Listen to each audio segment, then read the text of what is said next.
Hello, in today's video I'm very honoured to tell you I have a guest who isn't Fraser Oliver. Fraser, we all hate you.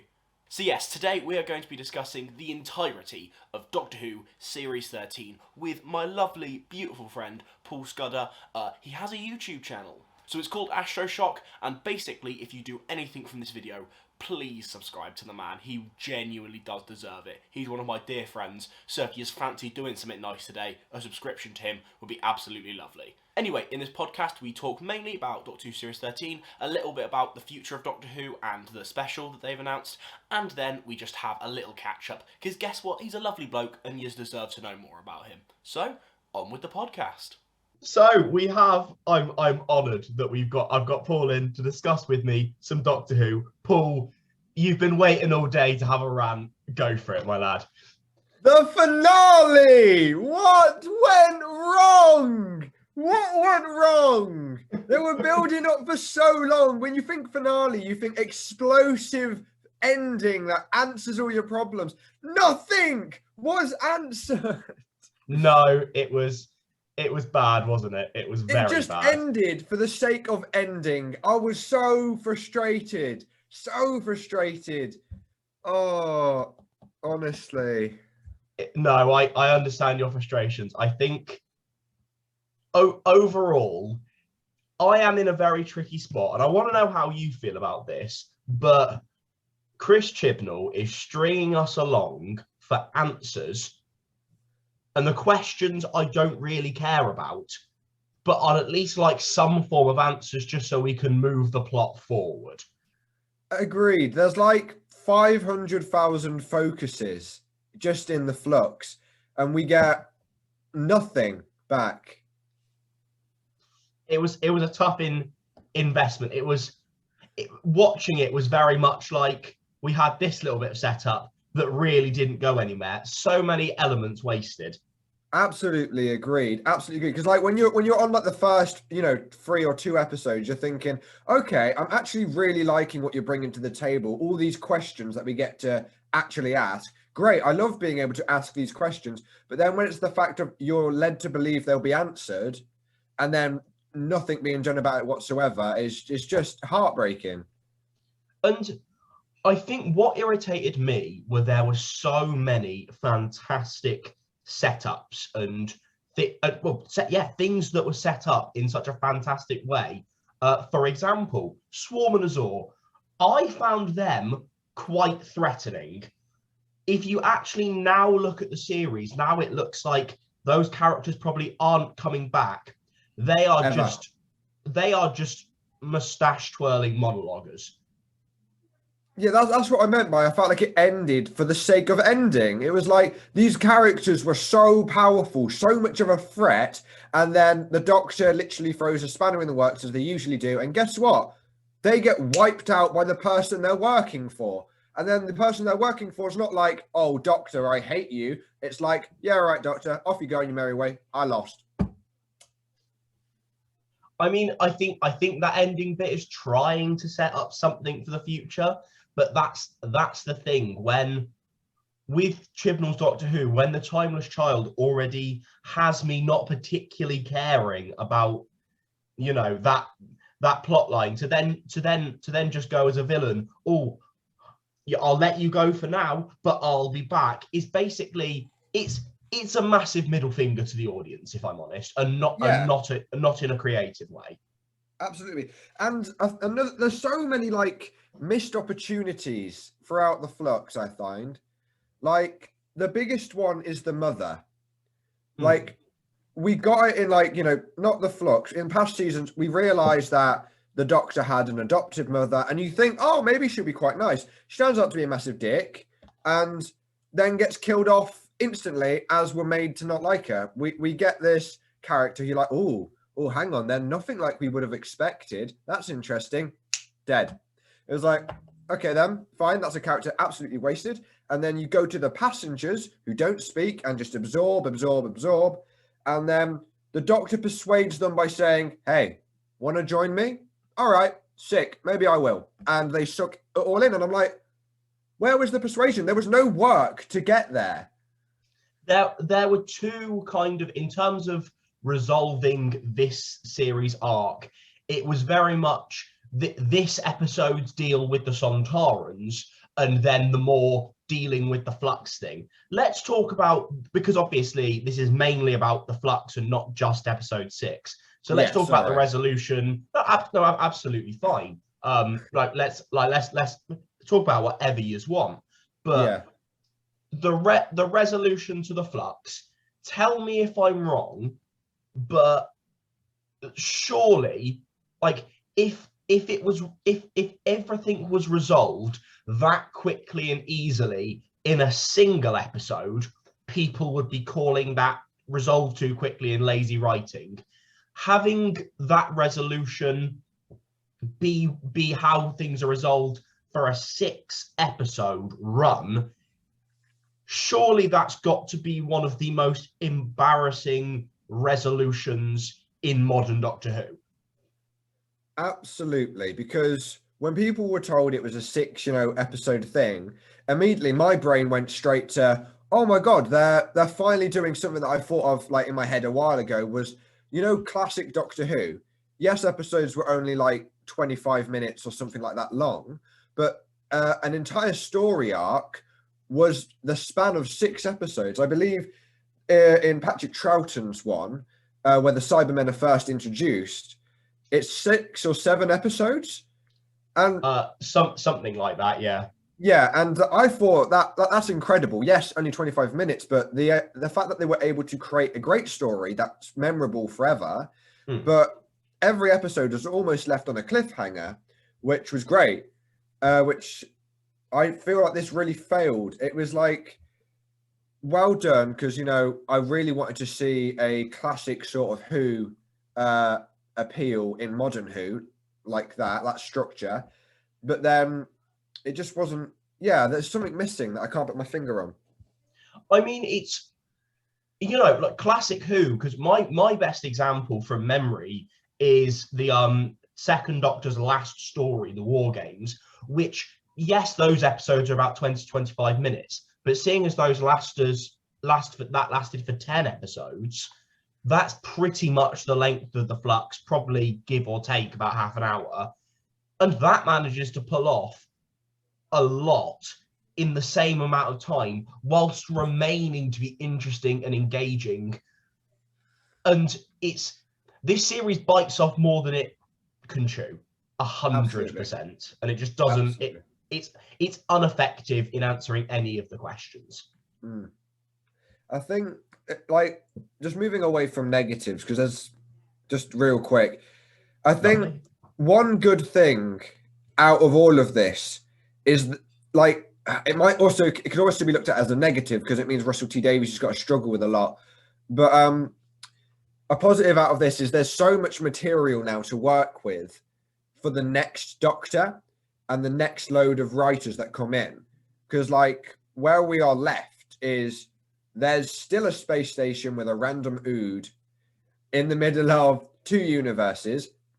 There's also another universe, which is an entire new area to explore, which, if for all we know, could have developed the exact same way or could have developed differently. And the Daleks could, a different universe of Daleks could be the rulers there, or the Cybermen could, or stuff like that. There's so many questions that are still there, which, again, too much than you can chew. But there's so much exploration now that can be done because those questions haven't been answered. But at the same time, it's just not quite satisfying to have them out there. I mean, if you're going to talk about Russell T Davies coming back in, I mean, first of all, fantastic.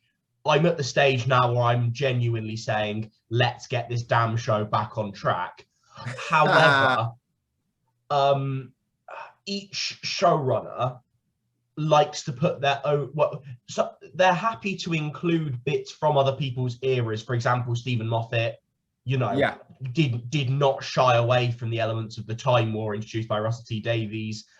Character for Kate Lethbridge Stewart, Captain Jack have come into the Chris Chibnall era, but each showrunner has, at the start of and during their runs, have set their own things. So while I wouldn't be surprised, for example, if if maybe they use, for example, a different universe's Daleks to come in and switch things up. Yeah. I would be surprised if, for example, I'd be surprised if the Timeless Child doesn't just become a period in Doctor Who history, just like the crack in the wall was a period of Doctor Who history, just like the Impossible Girl was a period in Doctor Who history, Bad Wolf. There's probably plenty of examples. The Time War was probably a period where of Doctor Who where we focus on that quite a lot. And you know, that's good, and that's probably the best way for it to be, because if there are any elements that Russell goes, yeah, I quite like that, he can have them.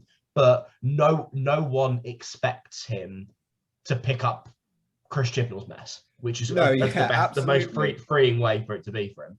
What like if you had to choose though, what would you prefer? Would you prefer he just goes off on his own tangent and like, well, obviously like treading carefully, obviously, but goes off on his own tangent in his Russell T Davies way and creates a new focus like we just mentioned?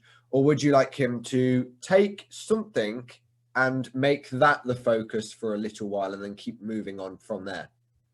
I mean, that question does genuinely depend on, let's assume that Chris Chibnall does some form of wrapping up. Because, for example, if he completely leaves things on a complete cliff edge, Russell T Davies can't just ignore it. However, you've got to presume that he has to put some form of stamp on it. Otherwise, what was the fucking point? Having said that, I would much prefer Russell T Davies to do his own thing, because quite frankly, I trust that man. I trust his style of Doctor Who. I think his style of Doctor Who will be quite different. I certainly think with his more recent projects, he's not necessarily moved away from sci-fi, but he's done more mature things, has probably matured as a writer. I think David Tennant takes offence to that. he probably does, but with things like It's a Sin, Years and Years, those are his like most recent things. He is definitely like it's a new style for him, and I wouldn't be surprised to see his era feel, if you were to watch through Doctor Who as with completely fresh eyes, I'd be surprised if someone can work out that period of time and that period of time were done by the same person, personally. Yeah, absolutely. Like before I even knew writers existed, sort of the thing. Like, I feel like in terms of continuity, I feel like it's very good. Like, it's very clean from 9, 10, and 11. And I do think the same as 12, but I don't want to just go all the way up and like create a tagline there. I just feel like it was done very smoothly. Like the continuity was there, and it's like the new focus was natural in a sense, even though they're just coming up with it off the top of their head. You know, the continuity just felt so natural. It was just mwah.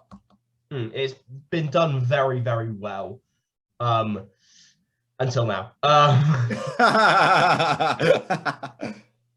want to talk about some specific parts of Doctor Who Flux, and because there are some, I'm going to bring up some things that I thought went well, because let's not just make this a fuck Chris Chibnall. That's what I was saying. We need to look at some positives. That'll be its own separate video, why we fucking hate Chris Chibnall. Just cut. Okay, the video starts now. What do you think about the use of the Sontarans in this series? Well, one, I like, some people might have had to adapt to their new look, but in actual fact, I really like the new look. Like, they look quite more like baked potatoes, but they really do like their new look. And the Scottish leader of the Sontarans, am I right in saying he was Scottish?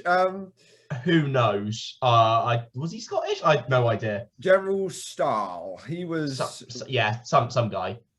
He was really good, I thought, and someone mentioned it, I think, on one of your videos in the comments, saying how they made Sontarans exceptionally. They actually did a good job at making them scary, like manipulative, and not like almost like a pushover, sort of like, we only want war. In fact, they were actually quite the threat in this. They wiped out the Daleks and the Cybermen, and it was like, oh, they've actually got a really good plan. In quickly, when you mentioned the look, honestly, I loved it because it genuinely and this is no shade to the 2008. I know which one you're on about. Yeah, the blue ones.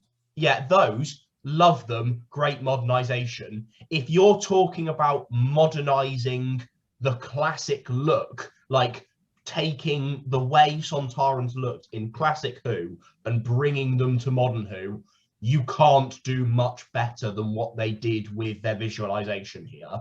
Absolutely. Fantastic. I can't fault them either. Sorry, I interrupted you. You can continue just a second. But like, I agree. If what I said was unclear, if it sounded like an insult, it wasn't. It was honestly a massive commendation. I really appreciated it as a fan and respected the look completely. Lovely stuff. Yeah, like I did have a couple of problems with the Sontarans, but in terms of good things, I agree. The use of them in the 6th episode, in terms of their scheming and their warlike nature, that plan I thought was fantastic because I didn't see it coming. I thought it was a really good element, and it's very Sontaran-y, you know. Like, I can't fault that. It's exactly what the Potato Bastards would do. Exactly. I have, if you didn't know, me honestly as a kid, and my favorite episode, well, technically it's 2, Doctor Who of all time, was the series 4 two-parter, just because as a kid I fucking loved the Sontarans. They were so sick. And seeing them here, it's, you know, yes, for a casual viewer, they are incredibly cheesy. They are like some of the jokes are a little bit, you know, they've always been a bit like that, but for me, I have so much, like, you know, like, they're so iconic for me in terms of the classic series, in terms of the new series, and I was impressed with them here. Absolutely, I absolutely agree. The thing is, I think they, like, obviously, like you said, you mentioned crap jokes. I've seen that come up a lot as well, and even like based on the new ones. Like, I think there was a chocolate joke with the one who loved chocolate. I was like, where has this come from? You know what? Oh well, I accept it. That's quite funny. Chocolate. I think for me, I'm very willing, you know, I don't mind the occasional joke that pokes fun of them. I don't mind, you know, because it is very cheesy, the whole, look at me, we're ready for war, Sontarans, you know, it's cheesy. That sort of thing did piss me off, and just like, oh, look, Sontarans love war, but they'll give up their information for chocolate. Like, fucking hell, whispers aren't that good. That's all right. I'll laugh. No, but apart from that, I did enjoy the Sontarans in this series. No, I felt like they were made very more. I can't think of the best way I can put it is in a way that makes no sense, and that's they made them more military. I find they made them like, I don't know. I think they just took the military aspect of them seriously this time around, and it showed, and it could be foul. And it was just like, oh, hang on, they've actually booked up their ideas, and like they actually feel like a military presence on screen this time. I love the idea of the Sontarans suddenly backing up their ideas. They've gone back, they've gone away, and they've gone around the meeting board. I mean, I think for me, and there are a lot of Doctor Who fans that will disagree with me on this because they don't have my nostalgia for the Sontarans, but the Sontarans have not been done properly. I mean, they were there at the Pandorica, but they've not been done properly since 2008. And the use of Strax and Strax as a character irritates me so much, because that is a character that is purely there to you know, Comedic like relief. it's basically just taking the piss out of Sontarans as a character, and it's it's a slight wink at the audience, going ha ha ha. Back in the 70s, we kind of created this dumb character, but for someone who actually loves these characters, but mainly due to nostalgia, I'm not blind to that. But It angered you. it hurt me deep a little bit. So Oh, to have them back in an 80% perfect way, I'll take it. I'll take it. For Chibnall, that's very good. to be honest though, like bringing up Strax, I wouldn't like just the Paternoster gang? Paternoster gang. Yeah. That gang. Well, one, I'd love to see them again. They were gonna get a standalone series, I believe, at some point, but that got cancelled or something like that. But yeah, bringing up Strax, specifically Strax, I think it would be an interesting scene or clip to see now, to see, like, keep Strax the way he is, so you have a contrast, but have Strax in his blue armor and keep the same look, meet the new Sontaran, or rather redone Sontaran look in the armor, see how he reacts. It's like, oh, you go back to the old armor, and like, you know, so I don't know, I think that'd be a good little meeting on screen. As long as he can get shot in the face, that's absolutely fine. What? No. I like Strax. I'll agree to disagree. Just to clarify, because I know you commented on the video that I released yesterday. So in terms of like the full episode 2, the full Sontaran episode, that was your favourite, or have you changed your mind? The Angels, number 4, is my favourite. Lovely. Let's talk about that then. What do you love about that episode, or like about it? I don't know. Right. So 1, I really liked Jericho. Really liked Jericho. There's just so much in that. For me, it was a case of I hadn't seen the Angels in so long. They'd been hinted at. Like, yes, they might have been at the end. Like, I say ages because for me, I don't feel like they were present in Matt Smith's last episode. They were just sort of like, oh, this is one of the things trying to get at you. Yeah.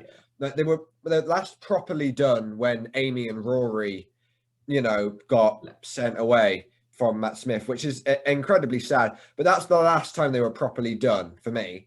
And for them to be brought back, immediately in my head, I was thinking, if they ruin the Angels, I will be devastated, because they are a horror stamp for me on Doctor Who. Like, if there's one thing that can scare me as a Doctor Who fan, it is definitely the Weeping Angels. And they did not disappoint. It could have been scarier, obviously, but for me, watching it was just so satisfactory. There was something about it that just kept me, kept the audience, as an audience member, you're kept in the dark throughout the whole episode, and you only realize what's going on at the end when the Doctor gets betrayed anyway by the Angel who's on the run, who gets captured behind the scenes in later episodes. But oh wow. No, yeah, I just really like the episode. The characters introduced, you had your typical like characters in Doctor Who episodes that you don't like, being the mum and dad, because like even in like satisfying deaths, definitely. Yeah. Even in like the what's it called? The earlier episodes where you meet the Major of the British Army who sends his men at the Sontarans despite what the Doctor says. There you go. Yeah. Again, you have another character who you don't like. Doctor Who has its very good way of sticking to that. And I like when they bring in a character you don't like, who shakes things up a bit. Then you get another character who you do like Neil from the In-Betweeners. I mean, he was good. I forgot my point. Yeah, it was just something about that episode for me that was incredible. I've seen the faults on that episode. I've seen them because I've watched a few videos on faults with that episode. For example, them exploding once they got touched twice by an angel. And weird. Yeah, because Rory didn't. Yeah. But I already see a loophole in that because they technically reset time because there was a paradox. Ooh. Yeah, who knows? It irritates because there's a different. I mean, talking about the Weeping Angels, and I actually have thought about it quite a lot in terms of how the Weeping Angels have been, changed out history. One of the big things I remember is, as part of the series 5 two-parter, it was the Angels were never about like suddenly the Angels were like happy to like snap people's necks and stuff instead of send them back in time. And when I watched that, I was there thinking, like, even back at the time, I must have been, I think I was less than 10, and I was there thinking, Angels don't do that. Angels send people back in time. They're not snapping necks. So it does irritate me when monsters are messed about by, just for the sake of it. But for me, I think this episode is helped by the fact of the Angels. If you actually think about it, for 10 years, we have not had, for nearly 10 years, we haven't had an Angel story. And recently I rewatched Angels in Manhattan, and the Amy and Rory stuff is good. Nothing interesting or new is done with the Angels. And I think I said this in my review, in terms of episode 4, that is the strongest, not in terms of story, because maybe the Angels in Manhattan is stronger because of the Amy and Rory stuff, and this episode is weakened in other aspects. But in terms of pure Angel, I think this is the strongest they've been since Blink. Not even, I think it is better than the Series 5 two-parter. So strong, so scary.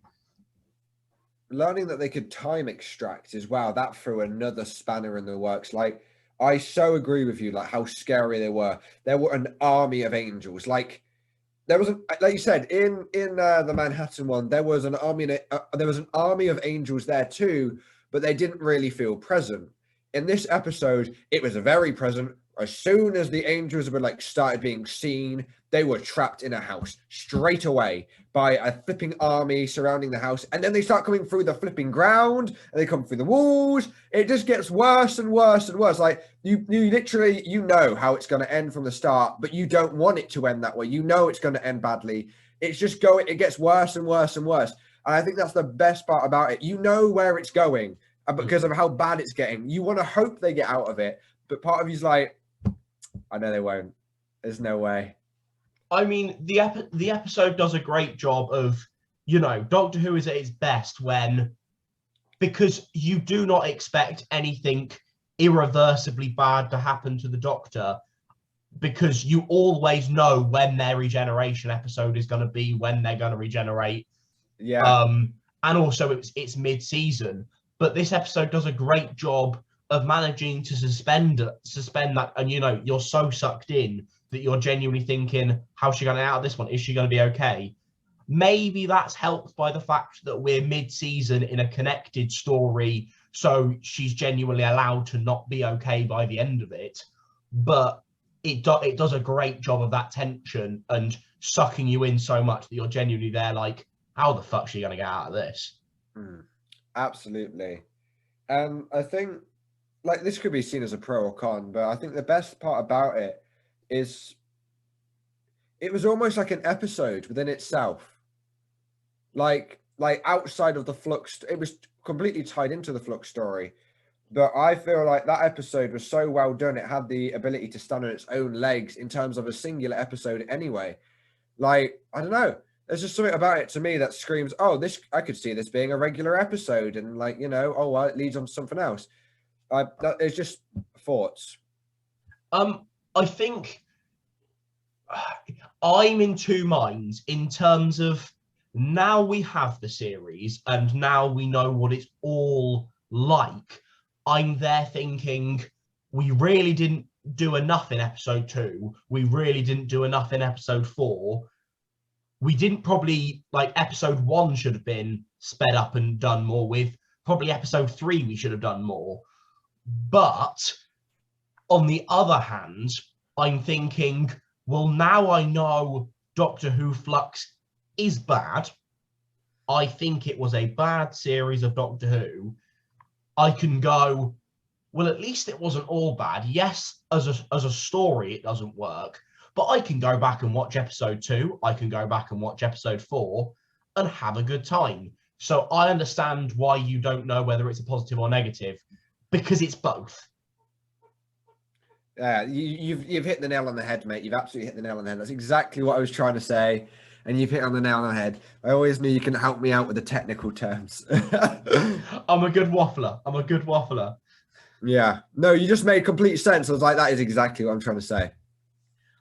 I haven't. What I meant to do was I was going to Google if we know who's doing the writing. The writing is presumably going to be Chris Chibnall going forward for all of the specials. I'm very interested about the directing because I did fact check this. So episodes 1, 2, and 4 were directed by one person. Episodes You are 3, a 5, and beauty. 6 directed by a different person. And all I'm going to say is clear difference. Because for me, episodes 3, 5, and 6, it's all just flowing like stories that just don't. Even episode 6, where they're trying to connect up the dots between the storylines, it all feels so muddled. And that happened in episode 5, where there's all these storylines that just feel muddled and out of place. Episode 3, completely muddled. And fair enough, the writing is at fault, but the director did not help it. It's so muddled to me. I 100% agree. So obviously I watched your video anyway. Thank you, So like that was the best thing that you could have brought up, like in terms of your research, in my opinion, bringing up the fact that like it was just so mind blowing to me when you listed my favorite like 3 episodes out of the Flux and said, here are the episodes that have 2 directors. Here are the episodes that have 1 director. And I was just like, oh, well, there's an obvious. Well, there you go. You've literally just bold, underlined, full stopped it. You've literally just clearly stated in one fell swoop what is going on. Like quite clearly, you know, which ones are good, which ones are bad. You can see where the fault is just from what you've said. I think one of the episodes that, having seen the whole series, that at this point really frustrates me is episode 3. Now, I don't know what your thoughts are on this, but hear me out. In that episode, you have our 4 characters, the 3 main companions. What a man, what a man. He's got a little cameo there now. Yep, continue. He loves it, bless him. Well then, I hope he enjoys. So what we have is we have the Doctor, Yaz, Dan, and Vinda. Now, the Yaz and Dan segments I didn't like at the time because there was barely any of them. They didn't feel flushed out. They didn't feel like they went anywhere. They were a bit pointless. However, when I reviewed it, I kind of praised the Doctor stuff and praised the Vinda stuff. Now, in terms of the Doctor stuff, there is no reveals at the end of the Flux that makes any of that setup worth it for the Doctor. And however much I enjoy the Vinda character, I enjoy the performance, I enjoy the development of the relationship, there's just not enough of it. It's just so surface level, so nothing.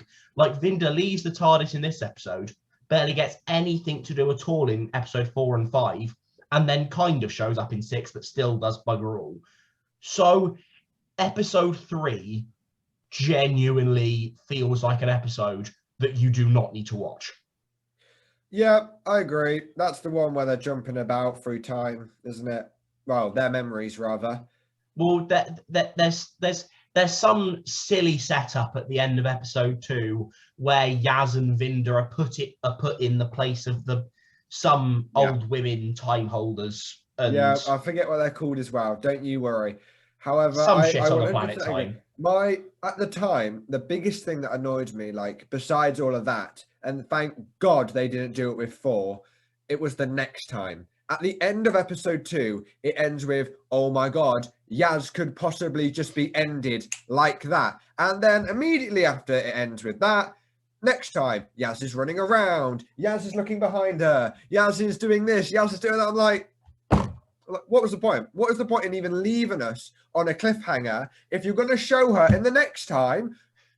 Well and good. It was just so frustrating. It was like, you have just set something up beautifully and you have ruined it. But that's a side thing. If we're going to talk about next times and their complete idiotness, let's talk about not only Kate Stewart being shown in the next time, but Chris Chibnall's infatuation with making awful storylines that no one cares about, and then going, well, you can't hate me. I gave you Captain Jack. I gave you Kate Stewart. I give you Daleks at New Year, because that's definitely what you want. To realise that no one gives a fuck, and that you are awful. Sorry, I really just wanted to rant about Chris Chibnall there. No, it was quite clear. I just felt like if I interrupt him now, he's going to be stressed out for the rest of the night. But I know I was joking there, but if you're going to talk about specifically Kate Stewart, I love Kate Stewart. I love that performance. I love Unit. I hated it in I think it was called Resolution. The New Year special after Series 11, where they were just like, yeah, Unit doesn't exist. Yeah. And they literally brought her back. Like, explain why. They went through Unit and dismantled it. Like the Grand Serpent did that. What was the point of the Grand Serpent? What was the point of bringing back Kate Stewart? For nothing. What the fuck? I said this too. This is what I was ranting about all day. All day I was ranting about this. I was like, Kate Stewart is such an important character. You brought her back for what? To do nothing throughout the entire episode? She did nothing. She did nothing. She was only there to just make people go, oh, Kate Stewart's back. Nothing. That was it. I know. I completely agree with you. I was ranting about it all day. I was like, she's such a great character. Wasted her. Absolutely wasted her. And you know what? Something that even more pisses me off. You know Jericho? He's in for what? 3 episodes. He's in for 3 episodes and has a better character development than Yaz from the whole 2 seasons. I do. I'm not a Yaz hater. I'm not either. It sounds like it.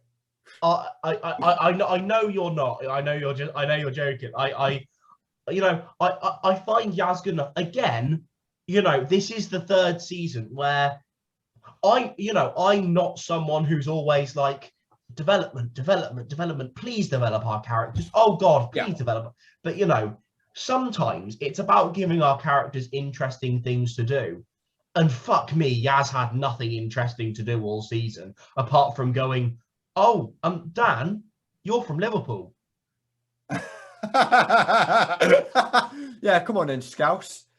Like what was like? And Dan, great character, does fuck all apart from a Liverpudlian Bradley Walsh impression. Because let's face it, that was the role he was brought in to basically be the energy that Bradley Walsh gives part 2, and if, for example, if Dan was a character in series 11, I would be very supportive of him. Brilliant energy for a mediocre series, just like Graham was.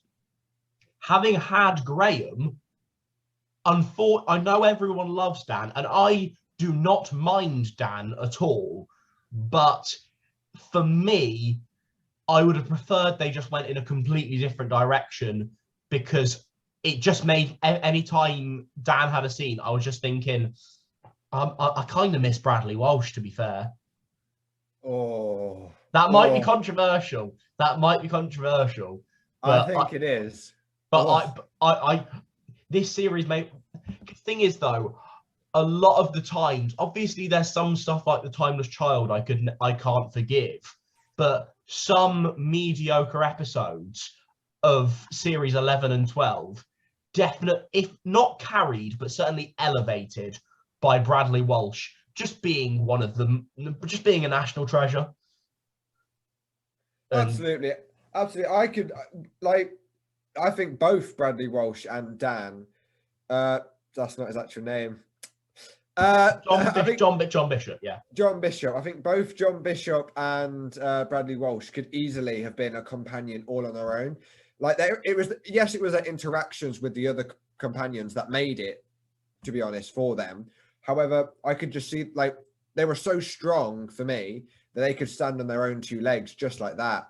I'm going to be completely honest with you. And I thought that was the whole point of losing. I thought that was the whole point of losing Bradley Walsh's character and the other one.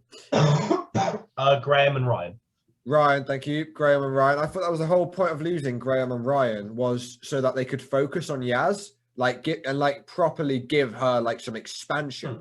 Because before we got to the Flux, it was made evident actually that Yaz was actually a really quite a complex character. Like, she'd clearly been through a lot. She clearly suffered mentally from a lot of things around her and influencing her, family issues, you know, and all that. And it was just sort of like, I do really feel bad for this character. And then when it became just Yaz on her own, it was clear why she wanted to stay, for the exact reasons that she like went on these adventures in the first place. And then to see like no hope for Yaz. Almost. It was just, yeah, here we go. We've brought in John Bishop's character and do the same thing.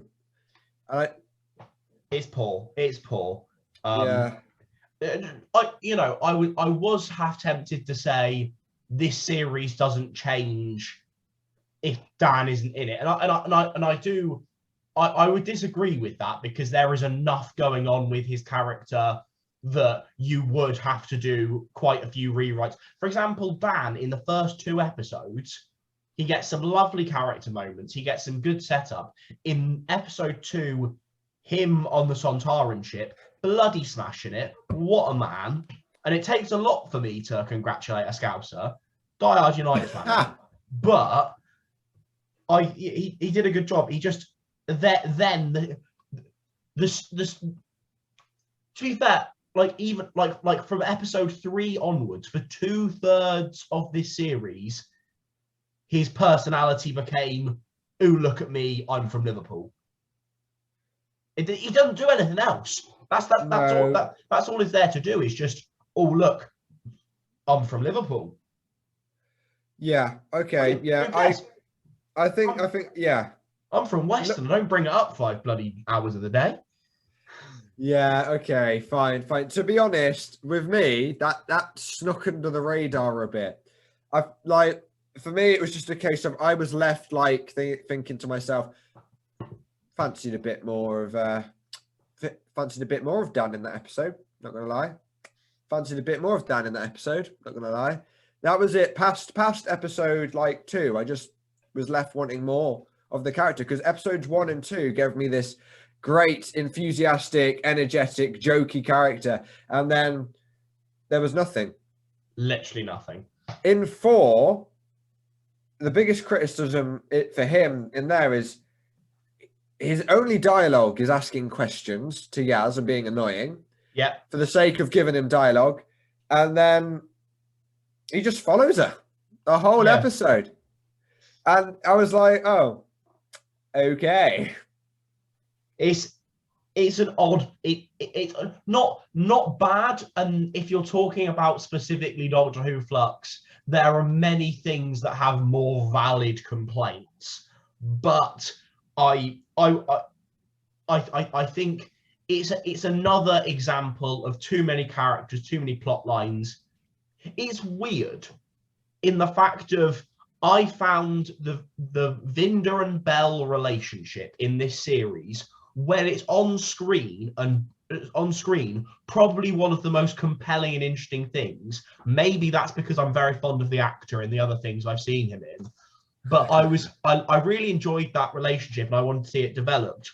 But unfortunately, it means so little to the actual plot of the show that that's probably one of the plot lines you cut out, just so we can actually get some development on other plot lines. I mean, I was because I presume you've heard the rumor that was going round that Vinda and Belle were going to be revealed to be the Doctor's parents. That was one of the things that was one of the theories going around, was the baby that they're having is the Doctor. But and I wasn't sure how much of a fan of that twist I was, but at least that would have made sense as to why they were there. Like why? At the end of the day, I really enjoyed them, but what did they do instead of take away screen time from other characters? Yeah, that's pretty fair. That's pretty fair. Now, again, like, these are all things that go under the radar for me. Like, you've got quite an analytical brain, and that's quite spot on. These are things that I just don't notice. I don't think it would have been changed, quite honestly, without them. Like, I think Vinda's purpose was to just introduce us to the Grand Serpent early, because you cut out the Grand Serpent and nothing changes. I agreed, really, because he seemed like a threat. He really did, and he just really wasn't. The Grand Serpent was an excuse as to why Unit had disappeared for a while, and Vinda was an excuse to introduce the Grand Serpent, and then the Sontarans were like, yeah, here's a non-human who will work with you. I think the Grand Serpent is coming back, because there is physically even worse than Vinda and Belle. Without him coming back in some way or another, there is no point in that character at all. Legitimately nothing. So sure, and they have put him in this place where it's like, he's on this place out in space. Some twat can always go and rescue him, and they can make plans. But it wasn't exactly a bad door, was it? It's just the dangling plot thread of going, because I wanted to punch my laptop when I saw the ending of, oh look, let's put the fob watch in the TARDIS. And I was literally there thinking, right, so not only are you not going to give us answers, you're going to pretend we care about these answers. And there's no point in the Doctor going, make sure I can never find this, because at some point you're going to find it. At some point you're going to go looking for answers. Otherwise we wouldn't have done this. Doctor Who has become boring. I'm bored. I don't care. I just want RTD. Okay, yeah, that's fair. The whole story, like, the Fog Watch was a massive focus as soon as it was introduced. What interests me more is the fact that it's the Fog Watch. It was made abundantly clear with Joe Martin's character that it didn't have to be a fog watch that kept your memories in it. But for some reason, it is. It's a fog watch again. And correct me if I'm wrong, but going back to the Family of Blood, whatever that's called in series 3, the whole point of a fob watch is not that it holds your memories, it rewrites your DNA. So the Doctor becomes human through use of the fob watch.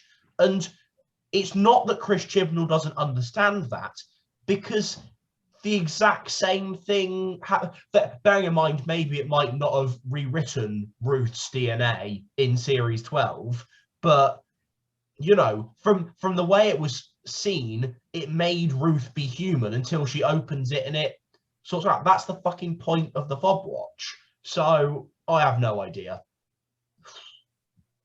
It makes no sense.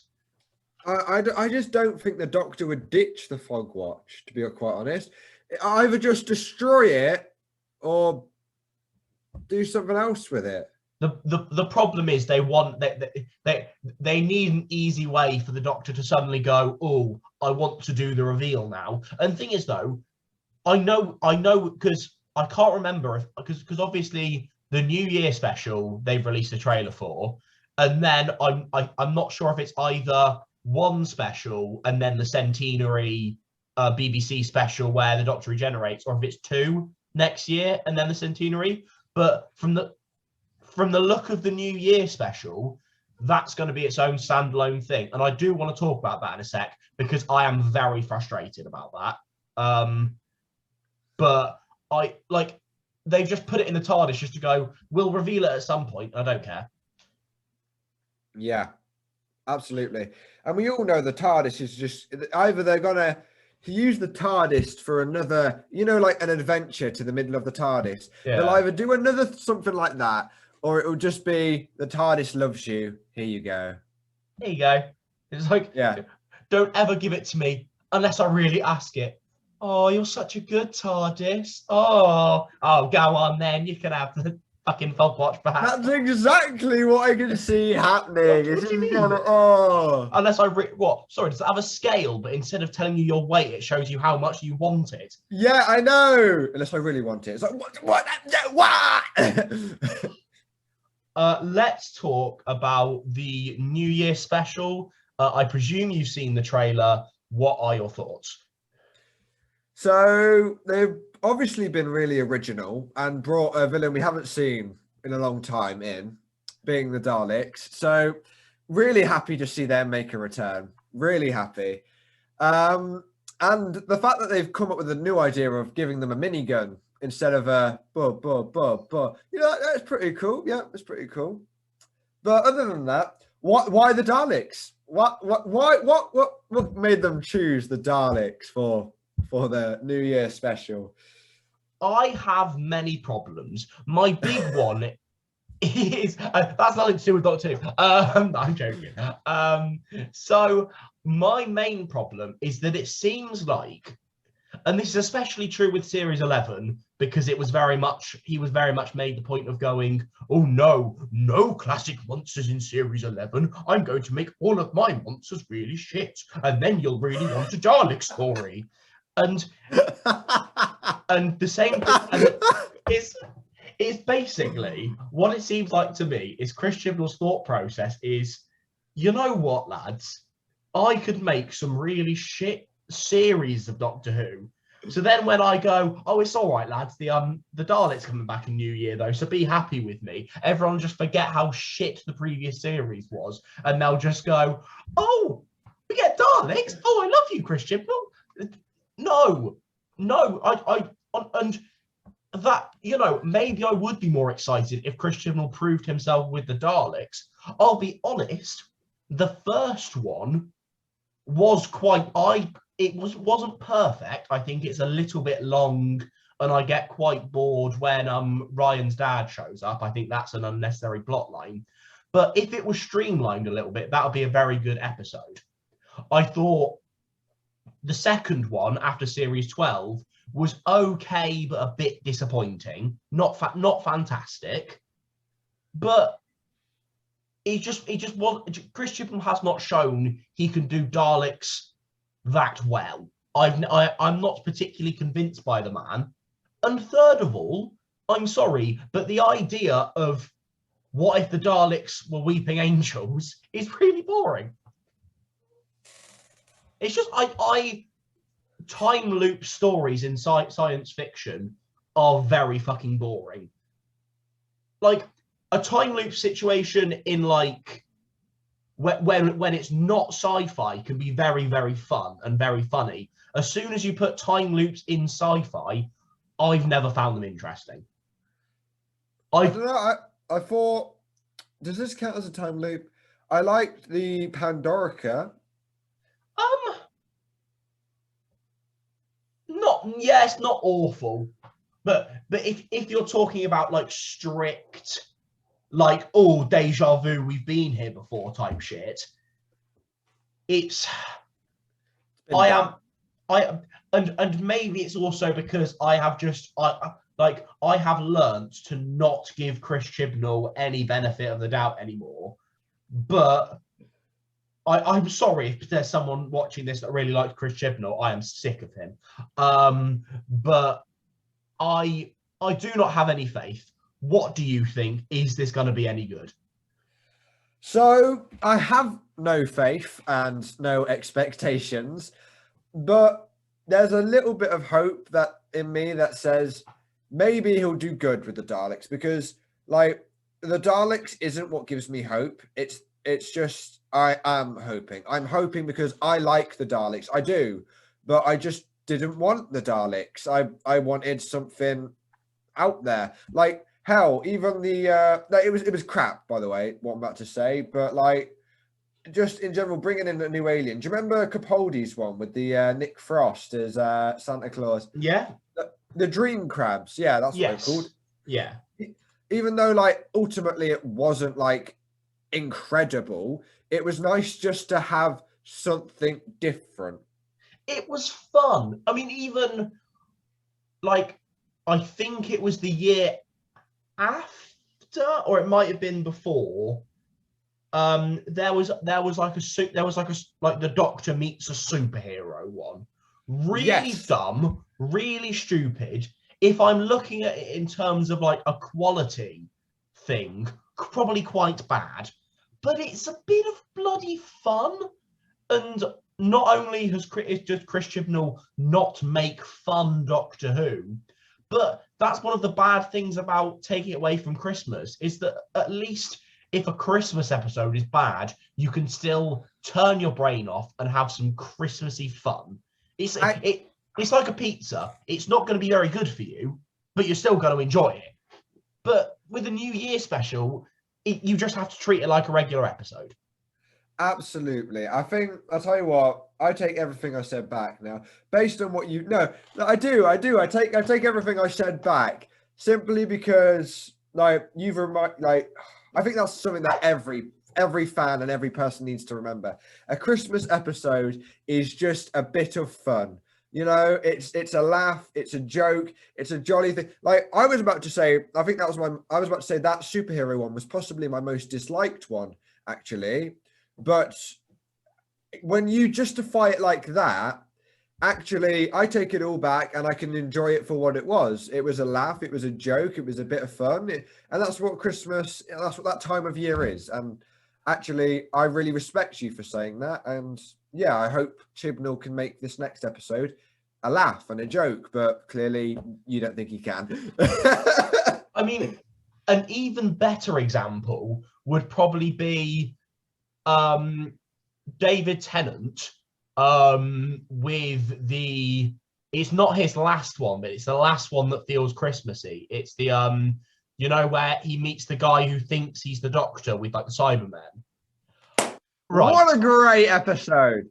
If you think about it, that is an episode where a giant Cyberman is stomping around and is defeated by a hot air balloon. That is awful. When you actually watch it, it's so much fun. It's so fun and really enjoyable. And that's the benefit of the doubt you get by Christmas. And Chris Chibnall doesn't want to have fun with Chris Chibnall is supposedly a fan of Doctor Who.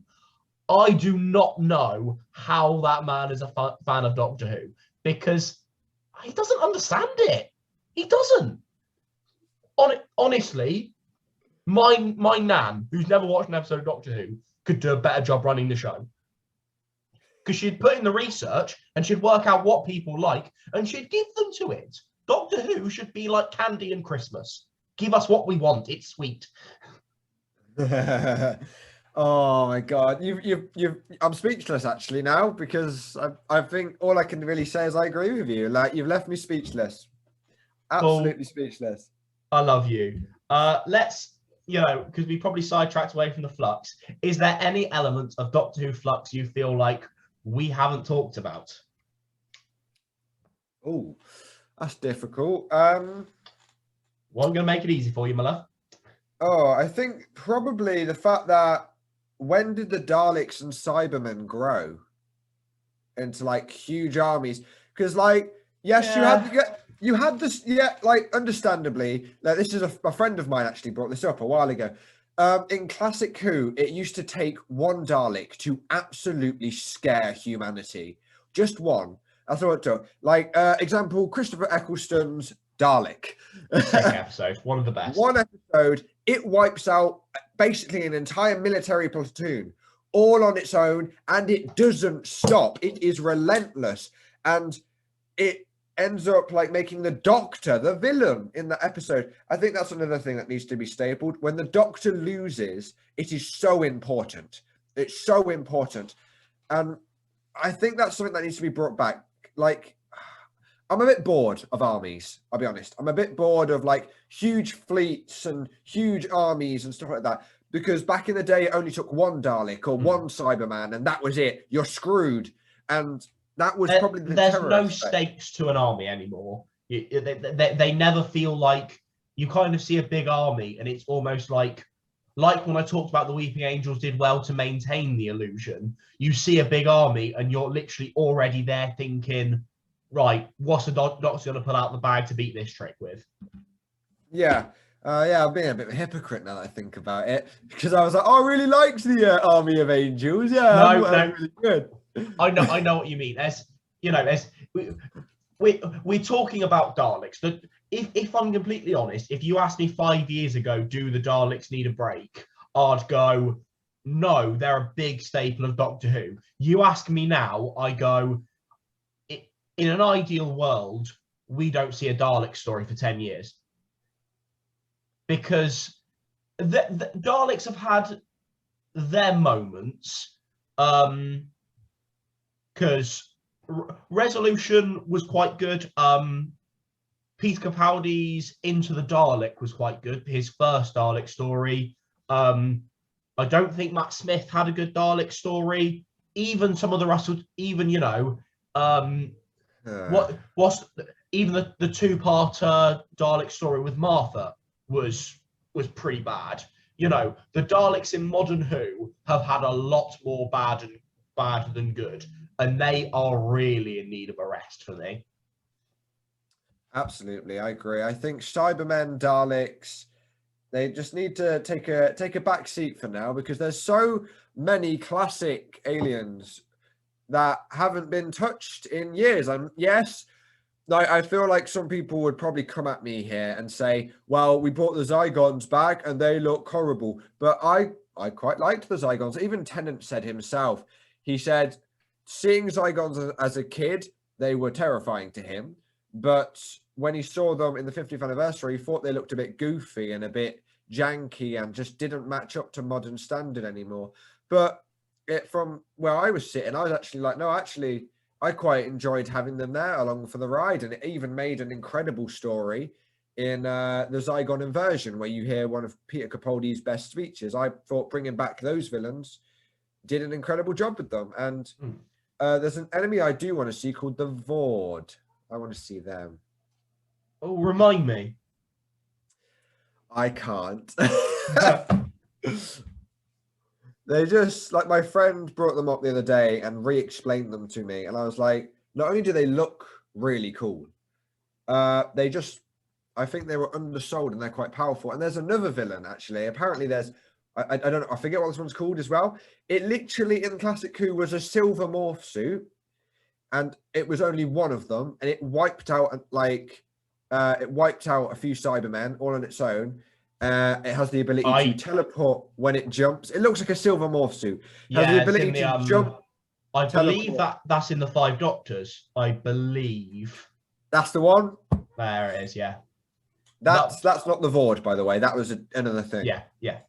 That's the thing. Doctor Who has so many classic villains that it needs to stop going.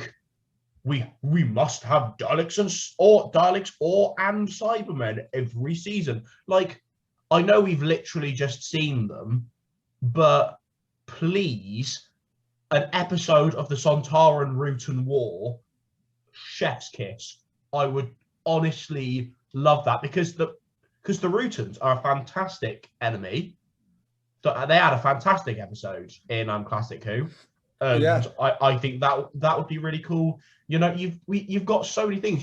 Zygons. You've got the Ood can come back as an actual threat. There are so many different ways you can go. I mean, you can bring back the bloody planet of the bloody spiders if you want. Just give us. You've got such a back catalogue. we don't need the Daleks and Cybermen until we can come up with some ways to make them a little bit new and different and creative. I think, sorry, rewinding back to your original point. My point was, like, I thought the lone Cyberman, right? Yeah. Loads and loads of armies of Cyberman, Cybermen. Yeah, Cybermen. There's loads of them, right? And in the Flux, for some reason, like modern day, I thought it was in the future, but the armies of Cybermen and the Daleks, but there were millions of Daleks and Cybermen, and where the bloody hell did they come from? I mean, I think for me, the best example I can think of is, that has always been a consistent in Doctor Who, where, for example, if you look specifically at the modern series, we thought there was only one Dalek, and that was the last Dalek in Dalek, and that gets destroyed. Then we realised the Cult of Skaro is still alive. That sound. Then they mostly die. Then Davros gets brought back, and that's kind of explained because obviously there's always one more Dalek. Yeah. But then at the end of that, all of them get destroyed, and surely that should be the end. Nope, series 5, there's it's one of those things where I understand the complaint, but there will always be more of the fuckers to come back. Fair enough. Okay, yeah, fair point. Trying to think of a way to come back on that. I got you.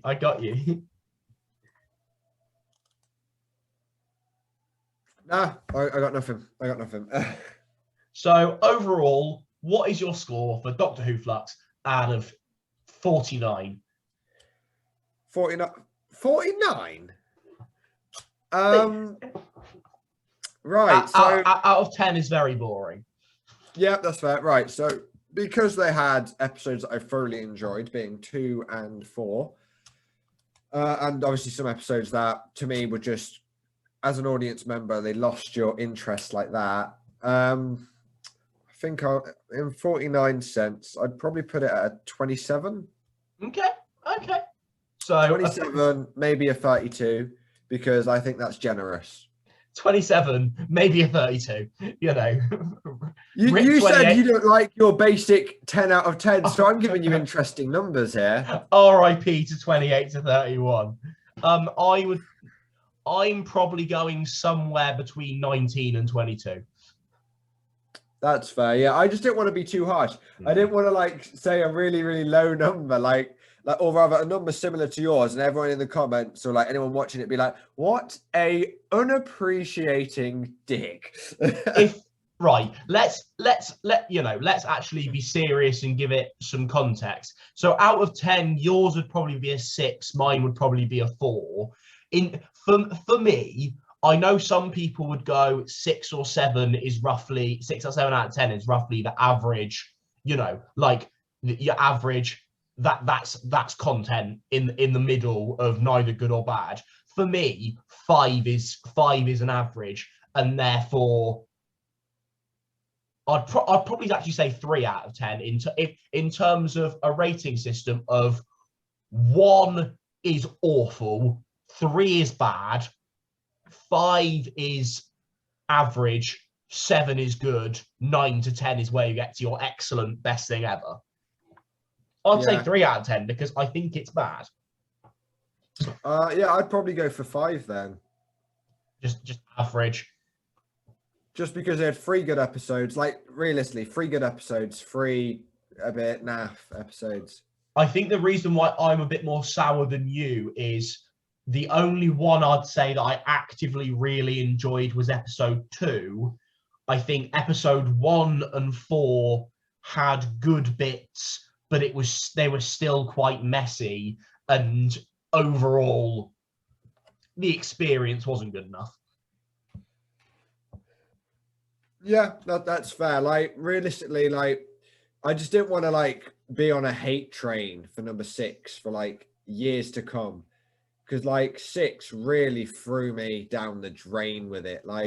Because up until I watched 6 the other day, I actually had pretty high hopes for the season as a whole. And like, I was like, you know what, this is actually turning out to be one of Jodie's best seasons, I have to be honest. And then 6 sort of shattered any and all dreams I had. So, and like, Shattered any and all dreams I have. Bit dramatic, love. No, for that series. Yeah. For that series. And yeah, I felt so done in and done wrong by them on it. I really did. So that's what, like, I would be where you are with ratings, but I don't want to just be so hung up on my hatred for what it let me down on that I mark it lower for that reason. Well, it has been lovely to talk to you about Doctor Who Flux. I would also, because I'm sure everyone would love to know. I'd love to just have a little bit of a chat with you. How are you doing, my man? Oh, right. Yeah, sure. I'm doing absolutely incredible. Missing you and Fraser loads, and now Fabian, who's in Manchester. Bless him. Well, doing smashing. He's doing some acting work. Lovely stuff. Well, in. Absolutely, yeah. He's always busy, and so are you two. Like, I'm wondering what you two are up to really at uni, because we've been doing Meisner. We've just moved on to screen acting. We did Cantor, and we created our own workshop. Yeah, and what would you know? I did a workshop on Theatre of the Absurd. Very nice. Gotta love Theatre of the Absurd. I can hear some hatred already. So what are we so for context, if our listeners don't know, so Paul is doing it's not acting, it's performing arts, isn't it? No, it's not. I thought it was performing arts. They've changed the name because all our lecturers left after COVID. John, is it? Did John leave? Gone. John, Toby, trying to remember anyone else's name. All of them. All lecturers for acting gone. Like okay. That. So what's going on here then? So we now have a guy from Rose Bruford, an ex graduate from Rose Bruford, who's like 30s maybe. He's called Neil Hay. He's exceptional, absolutely exceptional. Like, whenever he gives you feedback, like, his font of knowledge is like opened. Like, just from feedback, you can tell this man knows his crap, like, without a doubt. And we've got a woman called Eloise now too. She has replaced Toby, I think. And she used to teach in London every single day. And in Newcastle, she's met most of the doctors, and she used to teach Gillian. Oh, yeah, very nice. And she doesn't have very nice things to say about Karen, though.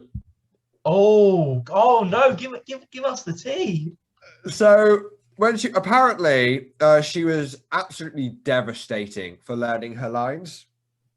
What? But like bad. Like, yeah, like never learned her lines, always forgot them, always improvised instead. Is that it? Is that the only reason she's? But I thought about saying she didn't like her or something.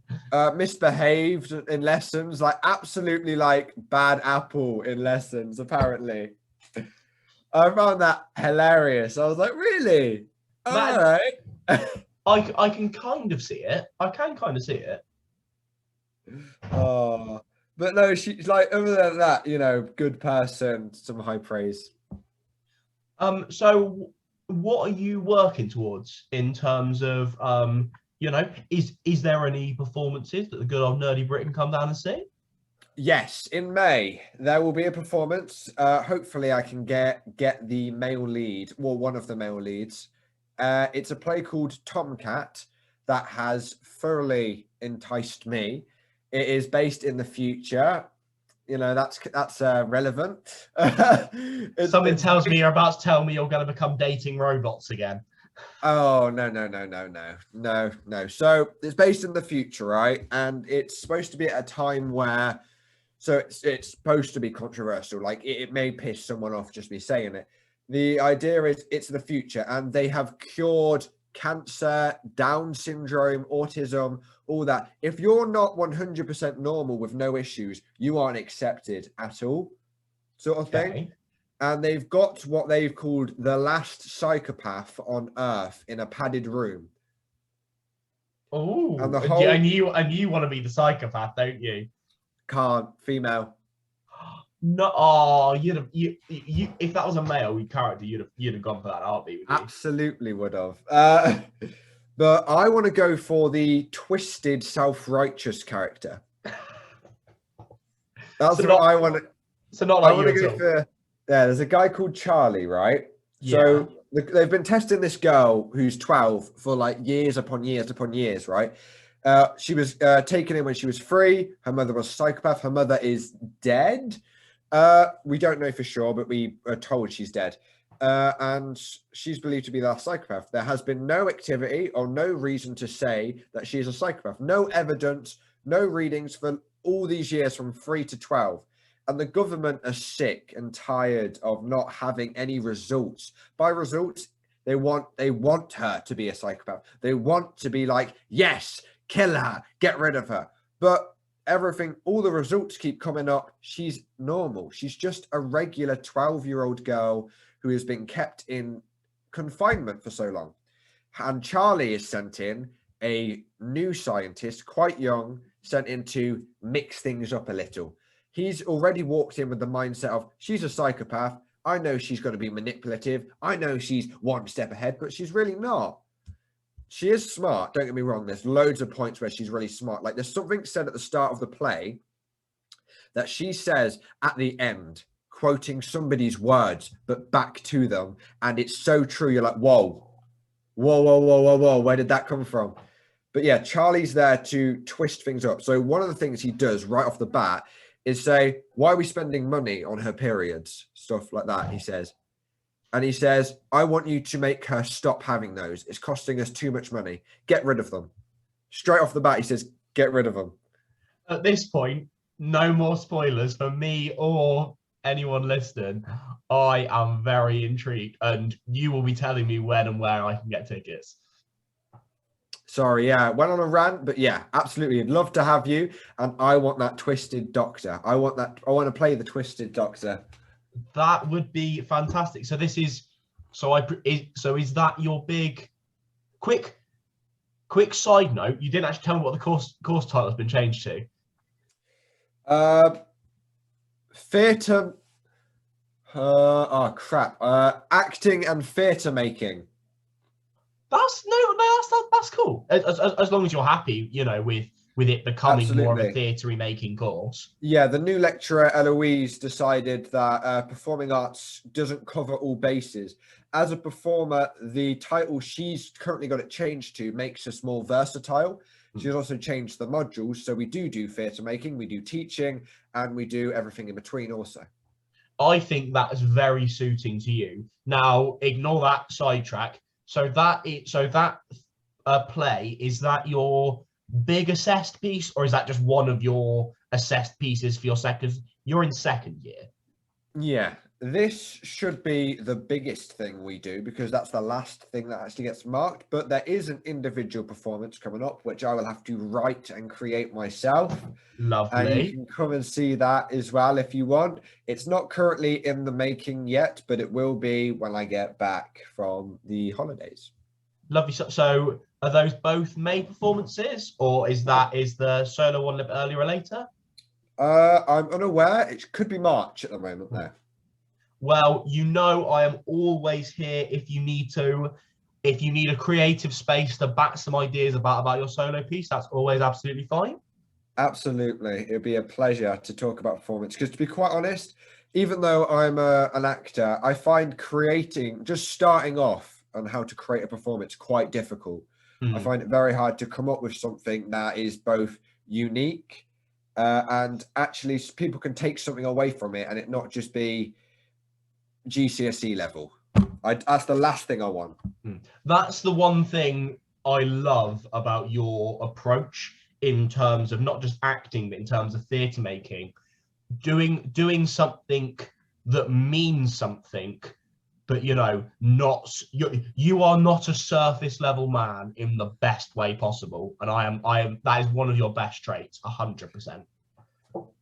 Thank you, Skinner. Absolutely. Well, let's talk about you. Let's talk about you and your acting, because you are not a simple actor either. Not in the slightest. You are one of the best actors I've ever seen. You can do musicals, you can do screen acting, you can do the Dame on a pantomime and sing your heart out whilst doing tap numbers in high heels. Is that even possible? I don't know. But I know that you've done something like that because I was there. Honestly, if health and safety knew what I was going to do, I'll tell this story. Maybe this is something that Fraser will have a go at me for not sharing on mediocre at best, but I'm gonna tell this story now. So basically, for just quickly, playing a dame in a pantomime in high heels, which sounds fine when I'm literally clambering on tables and at points just jumping off them. How I didn't break the heels or break my ankles or have someone from health and safety go, no, fuck off.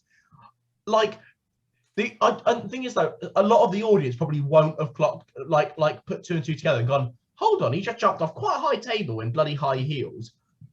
I genuinely am quite proud of that. I will always take away that performance and go, be proud of that. Never thought about it, but yes, you are completely right. That table was actually pretty high. Jesus Christ. I never thought about it because obviously you were jumping up, staying balanced. You were jumping off, staying balanced, and cracking on with the dance number. I'd jump off the table and already be about to do a bloody kick line. The heel was this thin as well. This was how thin the heel was. It was good fun. In terms of my acting, at the moment, what it is so today was the day of my second assessment, which was voice and movement, and it was death. I hate it because I feel like I have COVID without having COVID. Oh yeah. So obviously that isn't ideal. My first assessment was an essay, which I completed on Friday. That was lovely. And how then, do you think that went, the essay? Yeah, the essay's done. The essay's gone. It's fine. Yeah, but how do you think it went? Good enough. Yeah, it sounded like something you wanted to speed over, so that's why I asked. Yeah, it's and then I've got an internal performance going on at the start of January. It's a duo piece about me. I'm in an arguing couple, and we're just fucking beating each other up. No, we're not Fraser? No, so me and Fraser are actually in different groups. So there are 3 groups, and he's in what's called Group A. I'm in what's called Group C. But yeah, that's going well. We won't do any plays that the public can come watch till year 2. Yeah. Which is it's actually quite uncommon for acting courses, but both our courses end up doing it that way. Yeah, I was gonna say, I thought it was the more common thing to only focus on development in year 1. I say more common, it might be more like 50-50, but I know quite a lot of acting places do like a show. Because I know, for example, year 3 for us is pretty much just rehearsal, show, rehearsal, show, rehearsal, show. Like, I think we've got like 3. That sounds brilliant. It sounds stressful, but I think that one of the fun things is we get to put on like proper solo shows in the third year. How much money am I going to be spending coming up and coming back down again then to see your show? What I'll say, Paul, is you'll never have to spend a single pound on accommodation, because if you tell me I'm coming to Falmouth, I'll say, how long do you want? Is there anything you want putting in the fridge? It's always a pleasure if you want to come visit. Oh, my absolute hero. You're my hero. You know what? That's the same for you. Any day of the week. I know you got a place you can stay in Western already, but like quite honestly, if you want to stay here as well, you are absolutely more than welcome every day of the week. Stay in the Scudder Clout House. Absolutely. The Clout House. Well, some good news for you is this time next week, as in 7 days, I will be in Western for Christmas. Oh yes. Does that mean I get to see you then? Paul, if I go this Christmas period without seeing you, I will have failed in this life. Brilliant. Great. I'll make sure to see you then. Beautiful stuff. Is there anything else going on in your life that you feel like is worthy for the internet to know? No, actually, to be quite honest, I'm not a very interesting person. I just coach free running and I watch Doctor Who. I coach free running, I watch Doctor Who, and I'm on an acting course, hoping to become a great screen actor one day. Now, my man, Paul Scudder, runs a YouTube channel, and the subscribers that he is going to get off the back of this video is going to encourage him to upload. Because what I think he should do is, it does not matter if it's a video a month or a video every 2 months. He needs to keep uploading, and he needs to stop putting the pressure on himself to always make his videos 40 minutes, even if it's him staring in front of a camera for 5 minutes, just having a decent chat. That's what we need. Paul, please get back on the YouTube game. All right. I just think I was actually going to say it, but I don't want to make any promises I can't keep. Because if I make any promises I can't keep, it might end up like your Christmas countdown. Oh, that was good. That was good. That wasn't bad. Well, Paul, if you ever need me for content, either in person or Zoom, I'll do it for you, my love. I told you there's a If I Was series that I want to do with you and Fraser, definitely.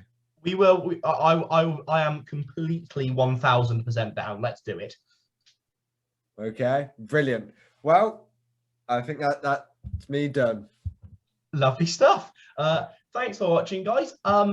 Doctor Who content will probably be on hold for a little bit because I've done quite a lot of it recently, but definitely new year. And also, if at some point I really need to get my frustrations out, I might just make an entire Chris Chibnall rant because it'll be funny. Right, I'll see you lot later. Thank you very much. Goodbye.